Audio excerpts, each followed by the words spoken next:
إن الحمد لله نحمده ونستعينه ونستغفره ونعوذ بالله من شرور أنفسنا ومن سيئات أعمالنا من يهده الله فلا مضل له ومن يضلل فلا هادي له أشهد أن لا إله إلا الله وحده لا شريك له أشهد أن محمدا عبده ورسوله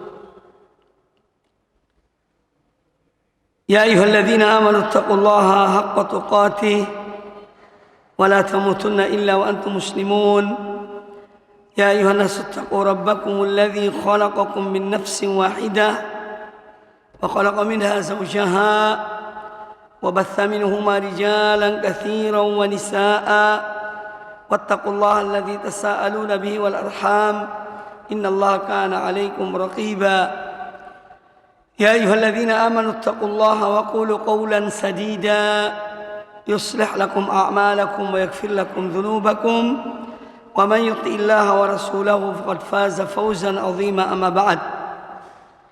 Para jamaah sekalian rahimakumullah, alhamdulillah, marilah kita senantiasa mensyukuri nikmat Allah Subhanahu wa taala yang mana pada hari ini, di pagi hari yang cerah ini, kita diberi kesempatan oleh Allah Subhanahu wa taala untuk hadir di masjid ini, di Masjid Al-Ikhlas. Semoga Allah menjadikan kita di antara hamba-hambanya yang betul-betul mukhlisina lahuddin, yang betul-betul mengikhlaskan ibadah kita hanya untuk Allah Subhanahu wa taala. Amin ya rabbal alamin. Kemudian salawat dan salam semoga senantiasa tercurahkan kepada junjungan kita Nabi besar Muhammad sallallahu alaihi wasallam, yang dan perantaraan beliau Allah Subhanahu wa taala menyelamatkan manusia, dan alhamdulillah kita termasuk di antara umat beliau. Semoga kita istiqamah sampai akhir kehidupan kita di dunia ini, hidup di dunia menjadi umat Rasulullah SAW dan mati juga sebagai umat Rasulullah SAW, dan semoga kita dibangkitkan di hari kiamat kelak juga sebagai umat Rasulullah sallallahu alaihi wasallam. Amin. An-Nabi alaihi salatu wassalam adalah seorang yang sangat mencintai umatnya. Oleh karena itu, tidak ada sesuatu yang baik yang akan membawa seorang hamba kepada kebaikan, kepada ridho Allah, melainkan telah disampaikan oleh beliau sallallahu alaihi wasallam. Dan tidak ada suatu keburukan yang akan menjerumuskan seorang hamba kepada murka Allah kecuali juga telah disampaikan oleh Rasulullah sallallahu alaihi wasallam. Beliau bersabda dalam sebuah hadis yang sahih riwayat Imam Muslim, "Innahu lam yakun nabiyyun qabli illa kana haqqan alaihi an yadulla ummatahu ala khairi ma ya'lamuhu lahum." Bahwasanya tidak ada seorang nabi pun sebelum aku, melainkan merupakan kewajiban bagi nabi itu untuk menunjuki umatnya setiap kebaikan yang diketahuinya bagi mereka, wa yunzirahum syarra ma ya'lamuhu lahum, dan mengingatkan kepada mereka setiap keburukan yang dia mengetahui tentang keburukan tersebut, disampaikan kepada umat-umat mereka, termasuk Nabi kita Muhammad sallallahu alaihi wasallam. Yang ingin saya sampaikan pada kesempatan yang baik ini tentang fitnah, bahwa di akhir zaman itu akan banyak fitnahnya, banyak ujiannya, banyak fitnah-fitnah yang akan menjadikan seorang hamba menyimpang dari jalan Allah Subhanahu wa taala. Fitnah itu artinya ujian, cobaan. Fitnah bisa jadi azab, bisa bermakna azab dari Allah taala. Fitnah. Fitnah juga bisa bermakna peperangan antara kaum muslimin satu dan yang lainnya. Itu juga bisa diartikan dengan fitnah. Namun yang ingin kita bahas insyaallah pada kesempatan yang baik ini, yakni di saat munculnya berbagai macam fitnah, entah itu godaan, cobaan, dan yang lainnya, pertikaian, kekacauan, atau yang lainnya, bagaimana sikap seorang mukmin dalam menghadapi hal-hal tersebut. Fitnah itu adalah untuk menguji seorang hamba akan keimanannya benar atau tidak, asli atau palsu, itu dengan ujian. Makanya Allah Ta'ala berfirman di dalam surat Al-Ankabut, surat Al-Ankabut ayat yang kedua dan ketiga, ahasiban nasu an yutraku an yaqulu amanna wa hum la yuftanun. Apakah manusia mengira bahwasanya mereka dibiarkan untuk mengucapkan sesungguhnya kami telah beriman, sedang mereka tidak diuji? Ini pertanyaan dari Allah SWT. Apakah manusia mengira bahwasanya mereka dibiarkan mengatakan kami sungguhnya kami telah beriman, lalu mereka tidak diuji oleh Allah Ta'ala? Sungguh kami benar-benar akan menguji mereka. Jadi ujian itu adalah konsekuensi dari sebuah keimanan. Dan orang yang beriman pasti diuji oleh Allah Subhanahu wa taala. Namun masing-masing ujian tergantung pada kekuatan iman seorang mukmin tersebut. Semakin kuat imannya, semakin kokoh imannya, maka ujiannya pun semakin berat. Semakin lemah agamanya, lemah imannya, maka ujiannya pun semakin ringan. Jadi Allah menguji hamba-hambanya sesuai dengan tingkatan keimanan yang ada pada hamba tersebut. Dan kita itu diperintahkan oleh Nabi Sallallahu Alaihi Wasallam untuk memohon pada Allah Ta'ala agar terhindar dari fitnah, terhindar dari ujian-ujian, yakni yang dapat menyesatkan seorang hamba. Ya, sebagaimana beliau mengatakan kepada para sahabat radhiyallahu anhum ajmain, ta'awwadhu minal fitani ma dhahara minha wa ma batan. Kata Nabi alaihi salatu wasallam kepada para sahabat beliau, mohonlah perlindungan kepada Allah, atau berlindunglah kalian kepada Allah dari fitnah-fitnah, baik yang tampak maupun yang tersembunyi. Baik yang tampak maupun tersembunyi. Dan pada hakikatnya, kalau kita artikan fitnah itu satu ujian, maka kehidupan kita di antara kita sebagai hamba-hamba Allah ini adalah ujian satu sama yang lainnya. Ya, orang tua itu atau anak itu ujian bagi orang tuanya. Orang tua itu ujian bagi anaknya. Suami ujian bagi istrinya.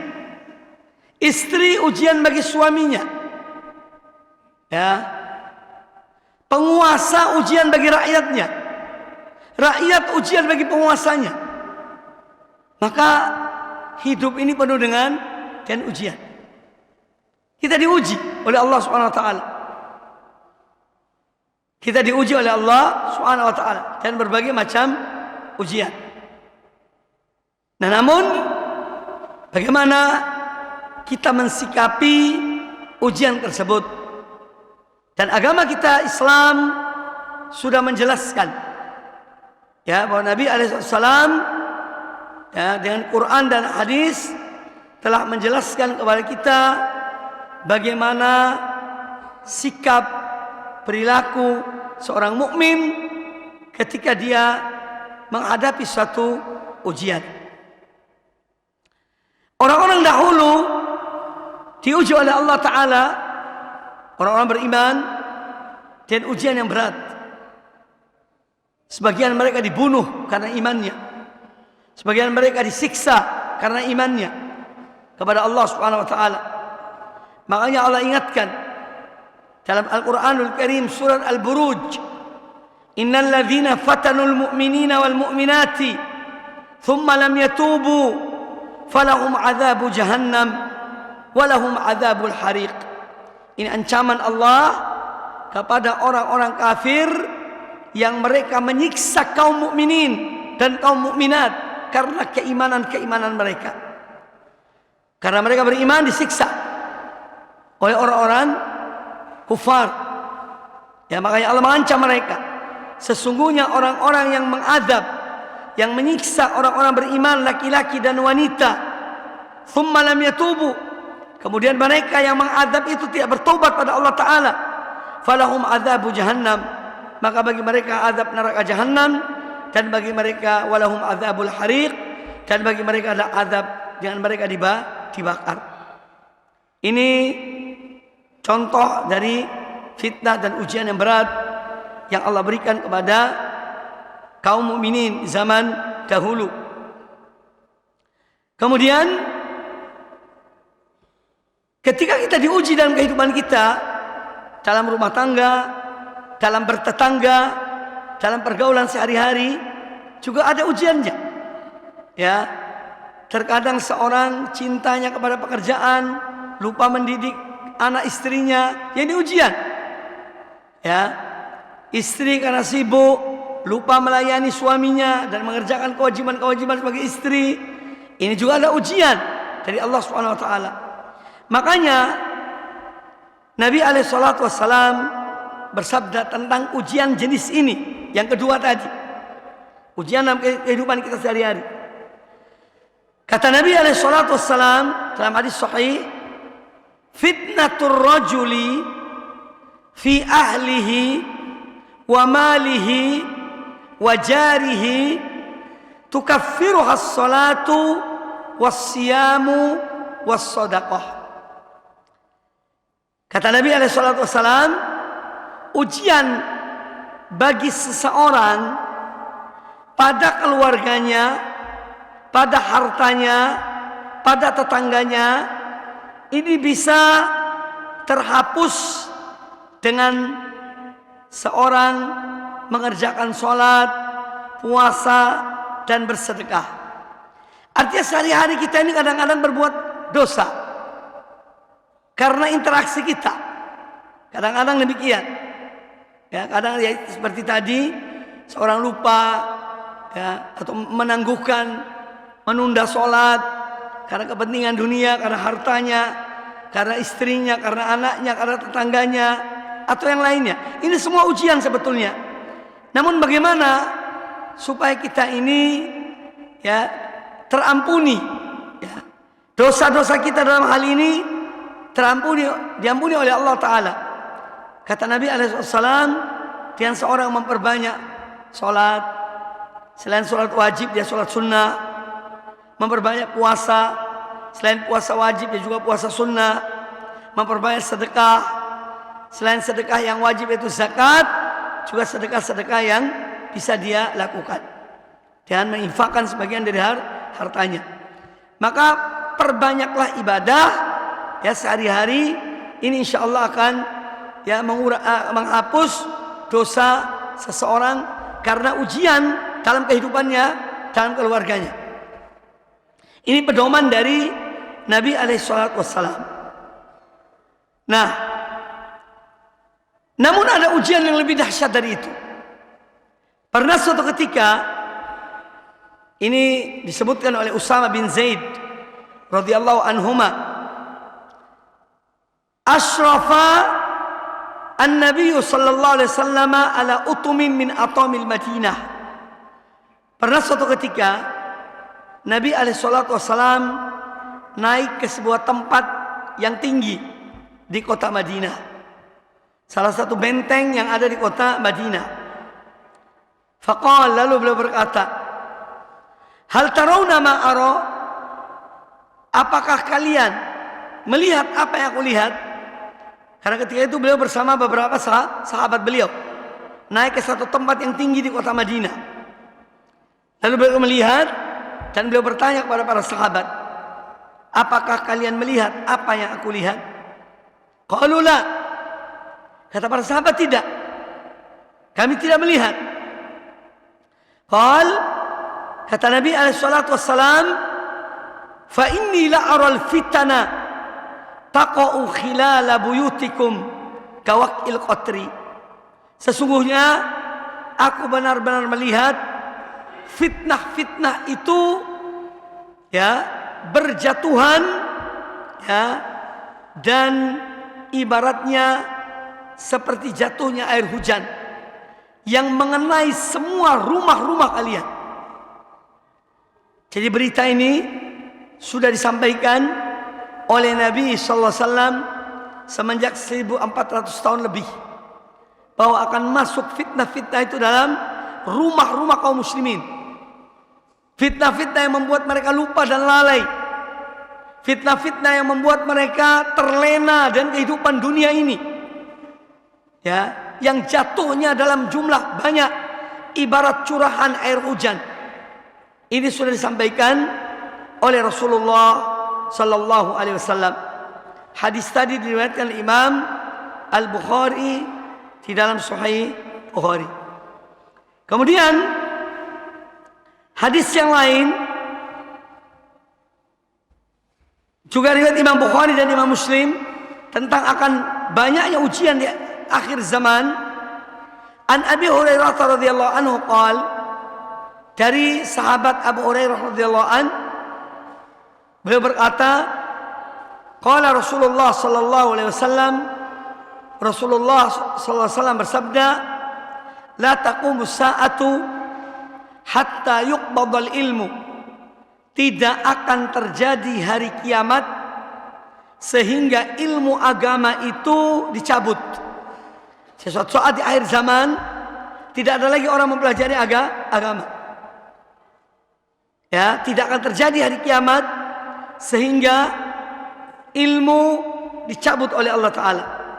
Bagaimana Allah mencabut ilmu itu? Dengan mewafatkan para ulama. Dengan mewafatkan para ulama. Ulama-ulama besar kaum muslimin di dunia ini meninggal. Itu artinya Allah mencabut ilmu. Walaupun buku-buku mereka banyak, tapi tidak dibaca. Tidak dibaca.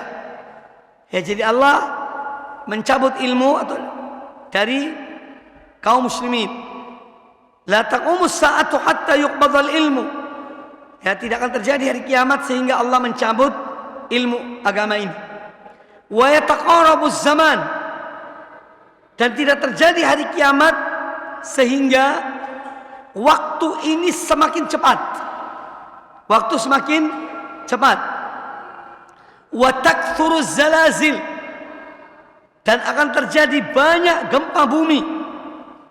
Wa tadhharul fitanu.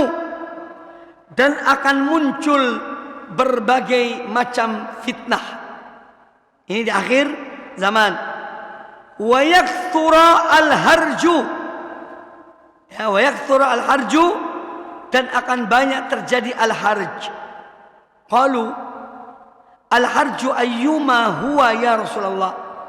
Para sahabat bertanya, apa yang dimaksud dengan al-harju itu?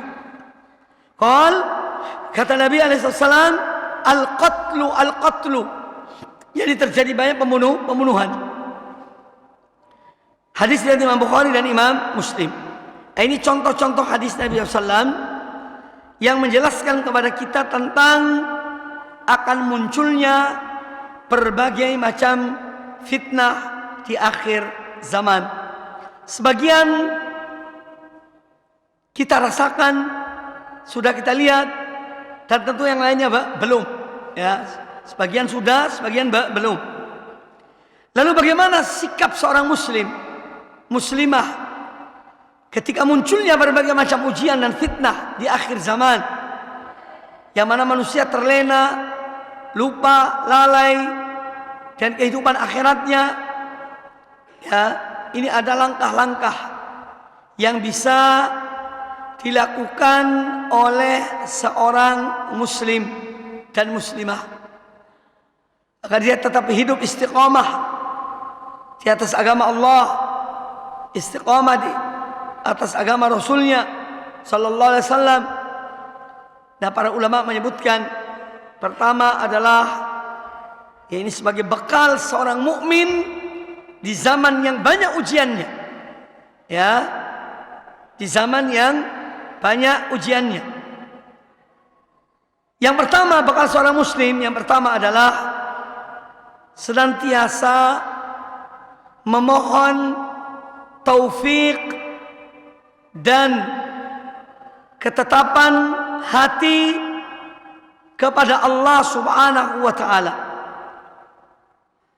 Kita ini harus selalu dan terus meminta pada Allah Ta'ala taufik. Taufik itu hidayah. Ya. Namun apa beda antara taufik dan hidayah? Kita sering mendengar ceramah, sebelum menutup ceramah itu para penceramah mengatakan wabillahil hidayah wat taufik, atau wabillahi taufik wal hidayah, wassalamualaikum warahmatullahi wabarakatuh. Apa bedanya antara taufik dan hidayah ini?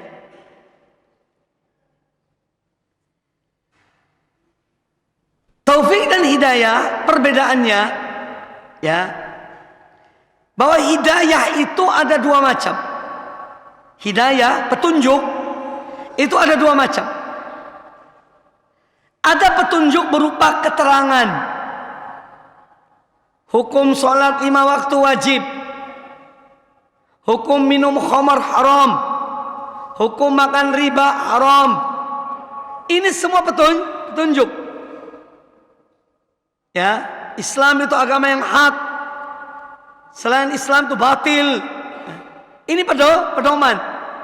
Namanya hidayah. Jadi berupa keterangan yang menjelaskan tentang yang baik dan yang buruk, yang hak dan yang batil, halal dan haram, dan seterusnya. Ini namanya hidayah berupa keterangan. Namanya hidayatul bayan. Hidayatul bayan. Ini disampaikan oleh para rasul kepada umat-umat mereka. Para dai, para muballigh juga bisa menyampaikan keterangan. Ini hidayah pertama. Yang kedua, hidayah itu namanya hidayatut taufik. Hidayatut taufik itu sesuatu yang Allah masukkan dalam hati seseorang.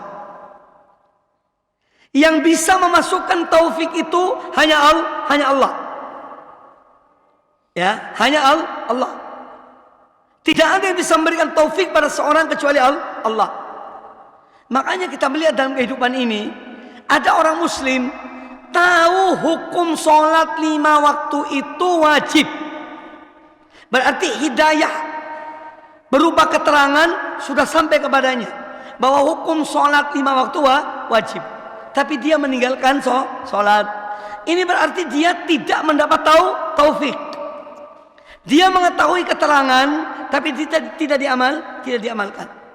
Berarti dia mengetahui satu sisi, tapi dia meninggalkan sisi yang lain. Ya. Jadi dia mengetahui keterangan, wajibnya sholat, wajibnya berjilbab, tapi tidak pakai jilbab.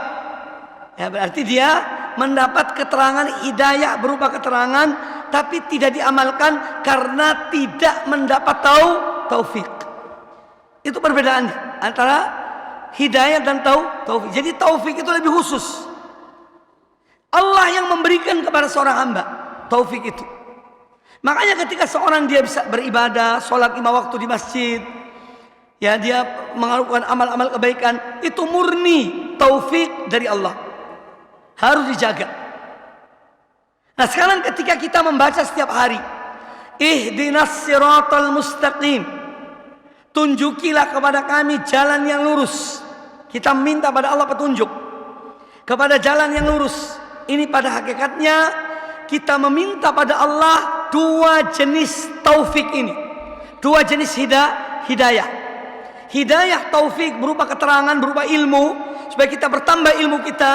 Dan yang kedua adalah hidayah untuk beramal, supaya ilmu itu diamalkan. Maka orang yang mengamalkan ilmu yang diketahuinya, berarti orang ini mendapat taufik. Itu bedanya. Jadi kita mohon pada Allah dua-duanya, supaya menambah ilmu tentang agama ini, dan kita diberi tambahan taufik, kekuatan untuk kita mengamalkan ilmu itu, untuk mengamalkan ilmu tersebut. Jadi taufik itu dari Allah Ta'ala. Tidak ada yang bisa memberikan taufik kecuali Allah. Adapun keterangan itu bisa saja seorang ustadz bisa menyampaikan keterangan tentang halal haram, boleh atau tidak, baik atau buruk. Itu para ustadz bisa menyampaikannya. Tapi memasukkan itu ke dalam hati seorang untuk diamalkannya, itu hanya Allah Subhanahu wa Ta'ala. Itulah yang namanya hidayatut taufik. Ya, dua-duanya penting. Makanya kita selalu mohon pada Allah Ta'ala taufik, supaya kita mengamalkan ilmu yang kita miliki. Ya, selalu mohon pada Allah taufik. Di dalam Al-Quranul Karim, surat Hud ayat yang ke-88, Allah Ta'ala berfirman tentang ucapan Nabi Syuaib alaihissalam, wa ma taufiqi illa billah. Kata beliau, alaihi tawakkaltu wa ilaihi unib, wa ma taufiqi illa billah. Tidak ada yang mampu memberikan taufik kepada aku kecuali Allah. Ya. Maka seorang mohon pada Allah, Allahumma inni as'aluka at-taufiq, Allahumma inni as'aluka al-hidayah atau al-huda. Tapi ketika seorang berdoa misalnya dengan doa Nabi SAW, Allahumma inni as'aluka al-huda wat-tuqa wal-afaf wal-ghina. Permohonan huda, Allahumma inni as'aluka al-huda, itu sebetulnya sudah mencakup dua macam hidayah tadi itu. Hidayah berupa keterangan dan hidayah berupa taufik, kekuatan dalam diri seorang untuk beramal. Maka memohon pada Allah Ta'ala yaitu at-taufik, agar seorang diberikan hidayah, diberikan taufik oleh Allah Subhanahu wa Ta'ala. Karena seorang tidak mungkin dapat petunjuk kecuali dari Allah Ta'ala. An-Nabi alaihissalatu wassalam, ketika terjadi perang Khandaq, perang Parit, tahun ke-6 Hijriah atau tahun ke-5 Hijriah, perang Parit tahun ke-5 Hijriah, itu beliau sambil menggali parit bersama para sahabat radhiyallahu anhum, itu beliau mengucapkan, ya, sambil menggali parit, An-Nabi alaihissalam mengatakan, ya, tentang Allah Ta'ala, laula anta mahtadaina. Ya Allah, seandainya bukan karena engkau, kami tidak akan mendapat petunjuk. Wala tasaddaqna wala sallaina.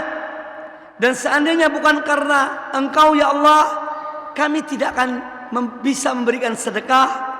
Seandainya bukan karena engkau ya Allah, kami tidak akan mengerjakan salat. Ya.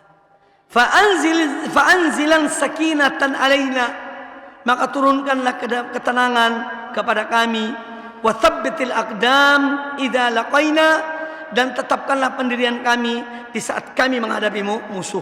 Itu ucapan oleh Nabi SAW sambil bekerja. Ya, laula anta mahtadaina, kalau bukan karena engkau ya Allah, kami tidak akan mendapat petunjuk. Maka selalu mohon pada Allah Ta'ala petunjuk, hidayah kepada Allah Subhanahu wa Ta'ala. Kemudian bekal yang kedua bagi seorang mukmin agar dia tetap berada di atas di zaman fitnah, di zaman banyak cobaan dan ujian. Hendaknya kita ini harus punya waktu untuk menuntut ilmu agama, mempelajari agama ini. Kalau ilmu dunia, saya tidak ragu, insya Allah masing-masing punya kerjaan, punya ilmu untuk dia bisa mencari nafkah, ya, dalam hal bekerja dan lain sebagainya. Tapi ilmu agama harus kita tingkatkan, harus kita belajar. Datangi majelis-majelis ilmu yang mengajarkan kepada kita tentang agama Allah. Itu bekal bagi kita.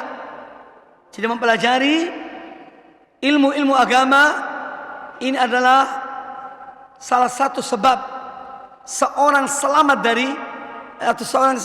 dari fitnah-fitnah yang banyak. Karena seorang mempunyai bekal tidak sama dengan seorang yang tidak punya bekal. Makanya An-Nabi SAW ketika beliau menjelaskan kepada kita bahwa apabila beliau meninggal nanti, itu akan muncul macam-macam perkara. Akan muncul pertikaian, perpecahan, perbedaan-perbedaan pendapat. Kata beliau, "Wa man ya'ish minkum ba'di fasayara ikhtilafan katsira." Orang yang hidup sesudah aku nanti, kata beliau, akan melihat banyak perselisihan, pertikaian, perbedaan. Lalu apa kata beliau? Fa'alaikum bisunnati wa sunnatil khulafa'ir rasyidin al-mahdiyyin. Maka hendaknya yang di saat itu, ketika kalian melihat pertikaian, fitnah-fitnah itu tadi, maka hendaknya kalian berpegang teguh kepada sunnahku, kepada ajaranku, dan sunnah para khulafa'ir rasyidin, dan sunnah para sahabat sesudah aku, para khulafa'ir rasyidin yang 4 itu. Ya. Addu 'alaiha bin nawajid. Gigitlah dengan gerakan-gerakan kalian. Ini artinya kita diarahkan oleh Rasulullah SAW. Beliau memberitahukan sesuatu kepada kita, bahwa akan muncul pertikaian, perbedaan, perselisihan di antara umat ini. Lalu apa jalan keluarmu? Apa yang bisa menyelamatkan kamu dari hal tersebut? Peganglah pada sunnahku, ya, pada ajaranku. Nah, ini membutuhkan apa? Ilmu. Bagaimana kita bisa berpegang teguh kepada sunnah Nabi kalau kita tidak tahu tentang sunnah Nabi, tentang ajaran beliau? Ya. Nah, sini pentingnya kita belajar agama, belajar Al-Quran dan sunnah, ya. Kemudian berpegang teguh kepadanya, ya. Itu yang ketiga.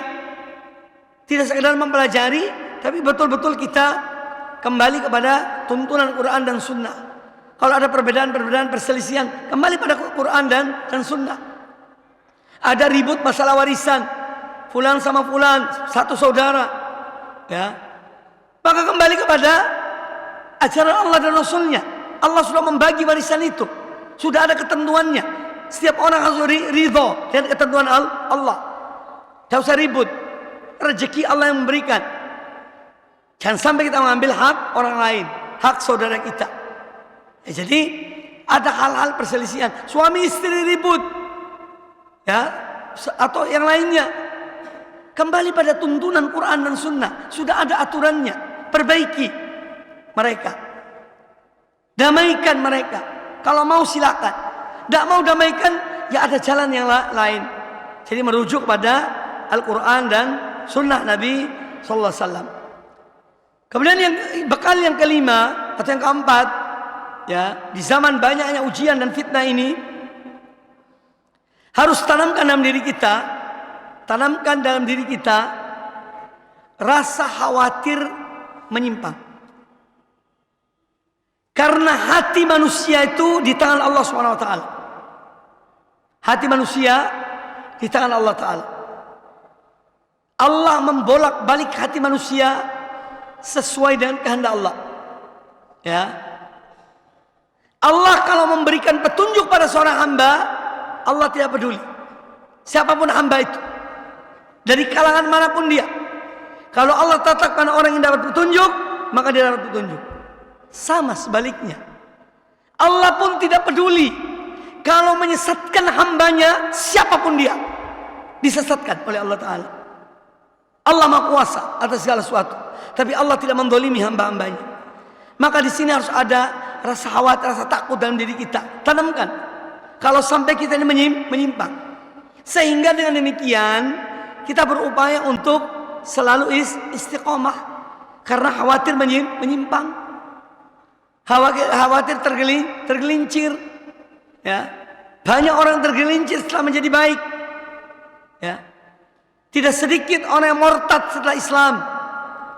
Tidak sedikit orang menyimpang dari jalannya Ahlus Sunnah. Setelah dia berada di jalan Ahlus Sunnah, berpindah pada yang lainnya. Ya, maka ya muqallibal qulub, tsabbit qalbi ala dinika. Wahai zat yang membolak-balik hati manusia, tetapkanlah hatiku di atas agamamu. Ujian ini bisa membuat orang mata hati buta. Ya. Bisa menggelapkan dunia ini kalau terkena ujian. Makanya Allah menyebutkan tentang orang-orang Bani Israel. Falamma zaghu azaghallahu qulubahum. Ketika mereka condong untuk menyimpang, Allah simpangkan, sekaligus disimpangkan oleh Allah Subhanahu wa taala. Maka seorang harus tanamkan dalam dirinya kekhawatiran kalau dia terjerumus atau menyimpang dari jalan yang lurus. Nah, supaya kita tidak menyimpang dari jalan yang lurus, kita ini harus menjawab panggilan Allah. Ya ayyuhalladzina amanu, wahai orang-orang yang beriman, istajibu lillahi walir rasul.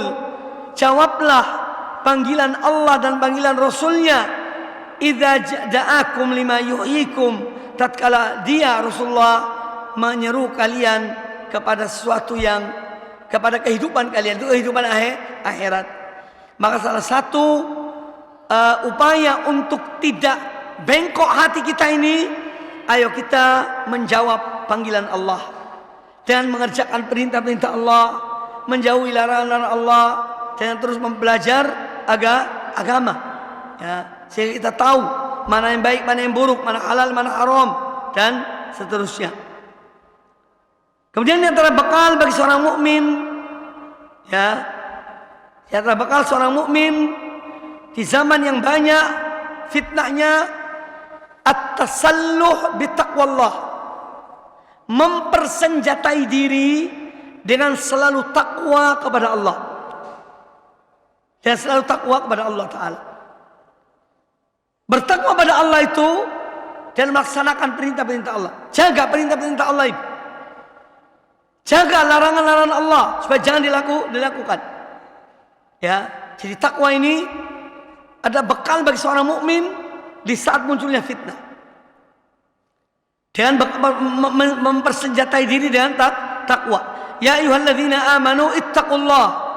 Wahai orang yang beriman, bertakwalah kamu kepada Allah. Ya. Wa aminu bi rasulihi, dan berimanlah kepada Rasulnya.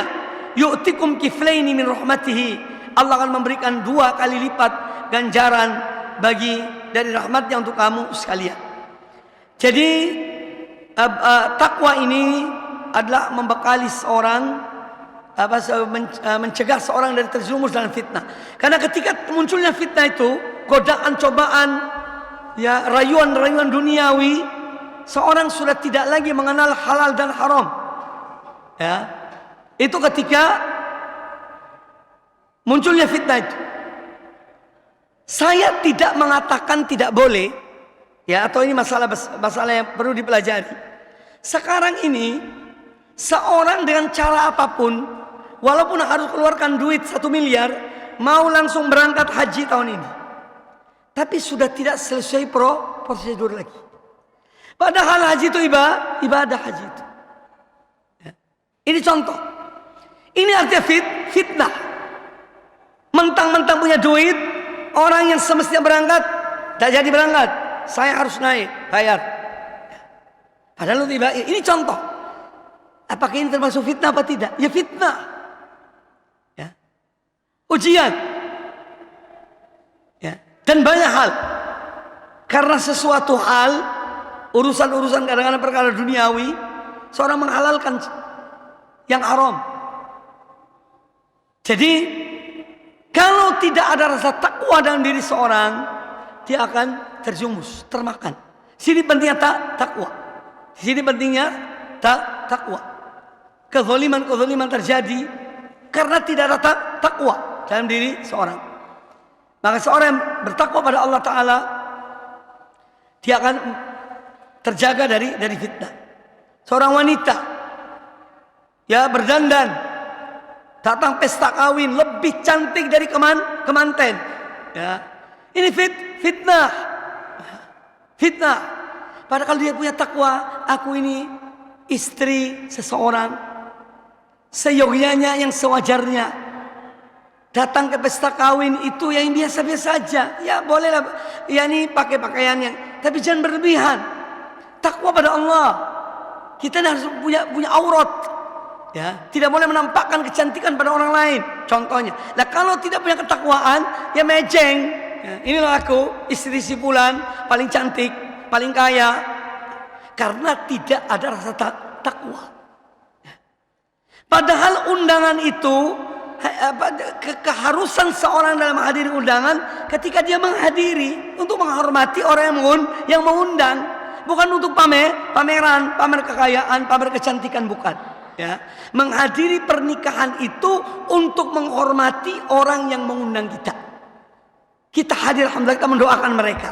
Ya, tapi bukan untuk menampakkan kecantikan, menampakkan harta. Aku ini paling mahal bajuku, paling mahal gaunku. Nah, ini kembali kepada ketakwaan. Kalau tidak takwa pada Allah, seorang melanggar. Tapi kalau dia takwa, maka dia akan tetap menjaga ini aturan Allah dan Rasulnya SAW. Maka takwa pada Allah Ta'ala salah satu senjata seorang mukmin di saat munculnya berbagai macam fitnah. Kemudian yang berikutnya di antara upaya agar terhindar dari fitnah di zaman fitnah adalah mengisi waktu dengan hal-hal yang positif untuk diri kita, keluarga kita, agama kita. Jangan menghambur-hamburkan waktu untuk hal yang tidak bermanfaat. Ya, waktu ini sangat bernilai. Seorang akan tahu arti waktu itu kalau sudah masuk dalam kuburan. Seorang akan tahu betapa besarnya nilai waktu di dunia ini kalau sudah masuk di liang lahat.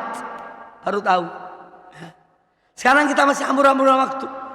Waktu-waktu kita buang tanpa ada manfaat. Ya.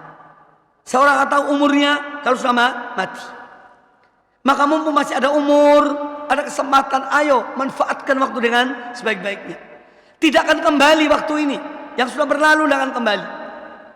Ya, maka perbanyak amal kita, perbanyak ibadah kita, perbanyak zikir pada Allah, perbanyak istighfar. Manfaatkan dengan sebaik-baiknya waktu yang ada. Bapak Ibu sekalian rahimani wa rahimakumullah. Ya. Kemudian yang terakhir di antara upaya atau bekal seorang mukmin, ya, dia di zaman yang banyak fitnahnya adalah dengan memperbanyak atau berteman dengan orang-orang yang baik. Zaman kita ini macam-macam manusia itu. Saya itu melihat heran, ya, ada orang yang kadang-kadang mau berkenalan dengan seseorang, dia tidak tahu orang ini siapa, kenalan di di medsos, tahu-tahunya orang itu menjerumuskan dia kepada hal yang naudzubillah min dzalik. Seorang istri cinta pada orang lain gara-gara medsos, ya. Seorang suami juga demikian, cinta pada istri orang lain gara-gara medsos, ya. Maka marilah kita mencari teman yang baik, ya. Bergaulah dengan teman yang baik yang mengingatkan kita di saat kita lupa, mengingatkan kita di saat kita lalai, yang mengingatkan kita di saat kita salah, keliru. Kita diingatkan, kamu ini salah, kamu ini keliru, ya. Jadi teman yang baik ini adalah sangat berpengaruh dalam kehidupan ini. Sekarang teman kita ini banyak, tidak sebatas tetangga, teman sekolah, sekarang teman sedunia. Maka hati-hati, ya, hati-hati berteman, terutama di medsos, ya. Kita tidak tahu orang ini siapa yang dibalik itu, ya, siapa dibalik itu. Sampai terjerumus pada misalnya hutang piutang. Saya kemarin ada orang WA, Ustadz, saya terjerumus dalam hutang. Gara-gara yaitu tidak tahu apa di internet intinya. Anak kecil, ada SMA, hutang 10 juta. Tolong Ustadz, itu baru 10 juta. Mungkin yang lain tidak tahu lagi berapa. Ya, terjerat dalam hutang. Ya, hanya mengadu kepada orang-orang lain, tidak berani beritahukan pada ayahnya dan ibunya karena takut. Nah, ini contoh, jadi hati-hati dalam hidup ini, perlu kehati-hatian. Benda ini salah satu dari dua kemungkinan.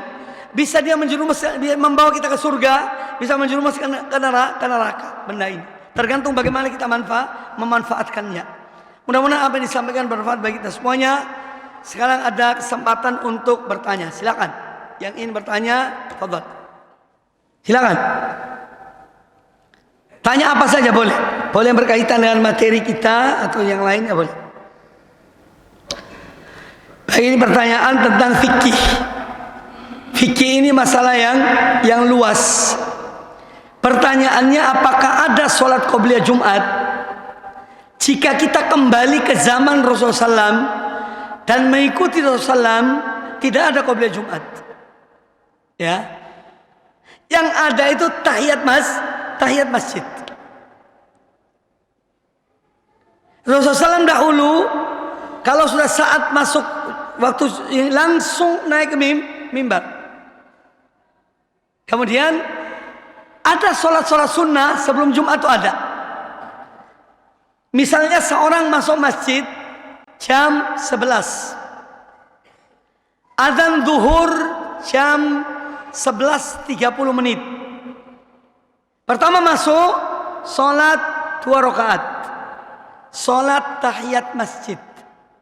Ya. Kemudian dia boleh sholat sambil menunggu imam naik mimbar, sambil menunggu khotib naik mimbar. Namanya sholat sunnah intidhar. Sholat sunnah intidhar. Jadi sambil menunggu khotib. 2 rakaat salam, kiri lagi, 2 rakaat salam, sampai imam naik mimbar, selesai. Itu boleh. Atau mungkin 1 jam sebelumnya. Mungkin dia, karena orang masuk masjid itu macam-macam. Ada yang pilih membaca Quran, silakan. Yang baca Quran silakan. Ada yang mau sholat, silakan sholat. Ada yang mau zikir, ngaji enggak, sholat enggak, tapi dia zikir. Baca sholawat, baca Nabi SAW misalnya, sambil menunggu khotib. Salah satu amalan adalah sholat, yaitu 2 rakaat salam, 2 rakaat salam sambil menunggu khotib. Nah, tetapi ada sebagian ulama yang berijtihad tentang adanya qobliyah Jumat. Itu ijtihad para ulama, sebagian Syafi'iyah. Ya. Maka ketika ada 2 adzan, sebagian kaum muslimin yang kita lihat di masyarakat kita, adzan pertama nanti kemudian mereka sholat dulu. Ini nama mereka sholat qobliyah Jumat. Ini ijtihad ulama. Ya. Tapi kita merujuk kepada apa namanya? Kepada apa yang dilakukan oleh Rasulullah SAW di zaman dahulu, ya tidak ada sholat qobliyah Jumat. Tetapi kita tidak boleh mencegah. Ya, misalnya kita datang di satu masjid, ada orang sholat qobliyah Jumat, tak ada itu, tidak usah, biarkan itu dengan amalan mereka. Ya, biarkan.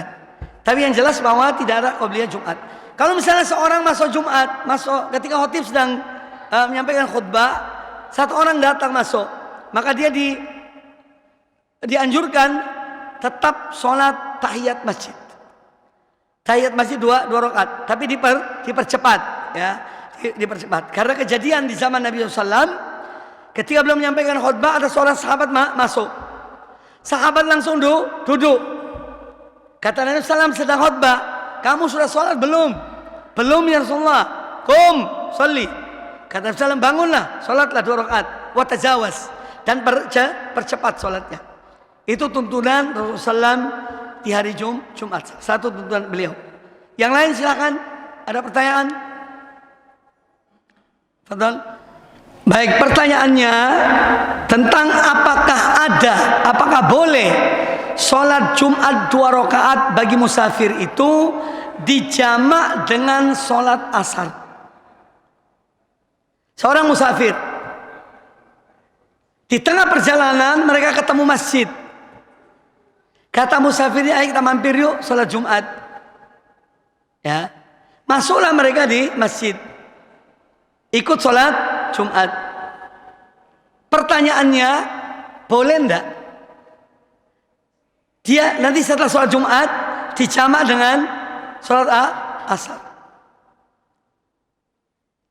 Ada dua pendapat, khilaf di antara ulama. Sebagian mengatakan boleh, tapi saya tidak memilih yang itu. Saya memilih yang tidak dijamak antara Jumat dan asar. Karena apa? Pertama, di zaman Rasulullah SAW itu pernah terjadi sebab untuk menjamak sholat di hari Jumat, tapi beliau tidak melakukannya. Yaitu ketika seorang sahabat datang, Nabi SAW ketika itu masih khutbah Jumat. Di tengah-tengah khutbah, satu orang masuk dari pintu. Ya Rasulullah, ini binatang-binatang, harta benda binasa. Ya, ini panas terik, paceklik, pokoknya gitu. Mintalah kepada Allah supaya kami diturunkan hujan. Nabi SAW mengangkat tangannya, ya Allah, minta pada Allah turun hujan. Seketika itu awan di kota Madinah terkumpul. Ya, para sahabat ketika selesai sholat basah. Nah, hujan itu salah satu sebab bolehnya menjamak sholat.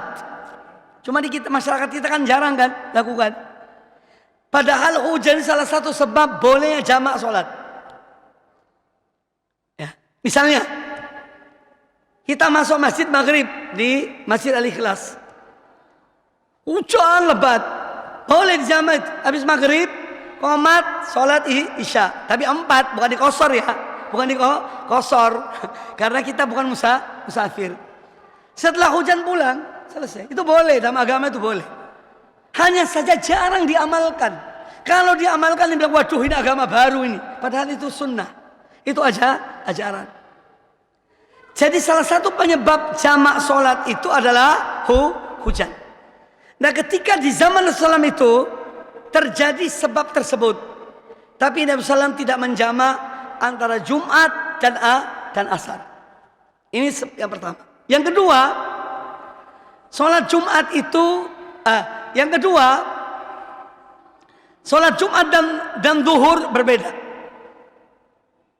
Jumat dan zuhur itu dua sholat yang berbeda. Sholat zuhur 4 rakaat tanpa keraskan suaranya. Sholat Jumat itu 2 rakaat didahului oleh dua khutbah. Ya, oleh dua khutbah. Suaranya dikeraskan.